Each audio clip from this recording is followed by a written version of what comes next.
La région vallonnée du Napf, à l'ouest de Lucerne, est parcourue de ravines et de gorges.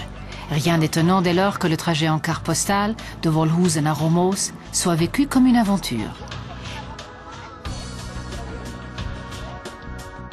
C'est depuis 1897 que la famille Unterner exploite cette ligne.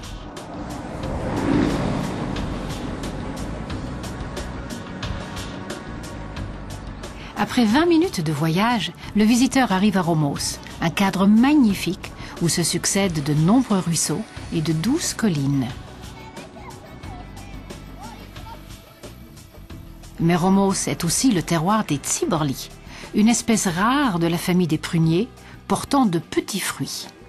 Le parc naturel près de Romos porte d'ailleurs le nom de cet arbre et s'appelle le Zieberliland.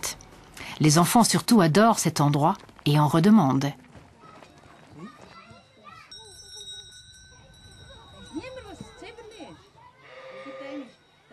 Ce fait est également dû à Ellis Areker, l'auteur fantasmagorique du conte des Zieberli.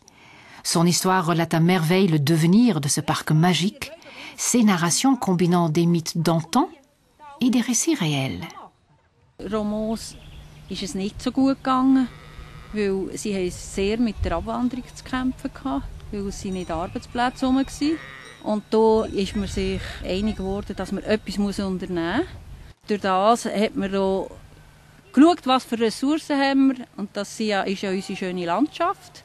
Und man ist darauf gekommen, man könnte eigentlich den Tourismus ein bisschen auf uns aufmerksam machen. Da hat man halt die Idee vom Landschaftsspielpark umgesetzt und darum hat man auch eine Basis gebraucht und das war ja die Geschichte, die Zieberli-Geschichte. Les questions économiques sont le dernier souci des enfants, qui préfèrent 1000 fois s'amuser dans le fort de Thalhern, un édifice génial à escalader, élaboré par les habitants de Romos au fil d'innombrables heures de bénévolat. D'ailleurs, à Romos, la notion de communauté joue un rôle important. Au centre du village se trouve l'hôtel Kreuz, un magnifique bâtiment en bois, construit dans un style suisse typique de la fin du siècle. C'est ici d'ailleurs que se rencontrent, que mangent et que discutent les habitués. Et au Kreuz, la cuisine traditionnelle est autant appréciée par les autochtones que par les touristes. Le Kreuz héberge aussi l'office du tourisme local qui, outre divers délices culinaires du Zieberliland, propose également une foule d'idées pour découvrir la région. En effet, même les randonneurs n'auront que l'embarras du choix parmi les multiples balades qui s'offrent à eux. Un charmant téléphérique les emmènera de Schwendi au sommet de l'Oberlängrad. Plus bas, la vallée sauvage où coule la Fontanen est en outre un site prisé des orpailleurs. Nous y retrouvons Gerold Unterner, le chauffeur du car postal.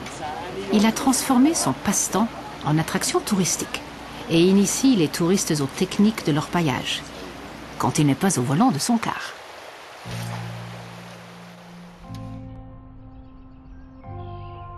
Au départ de Romos, une multitude de sentiers permet d'aller se balader sur les grasses collines autour du Napf.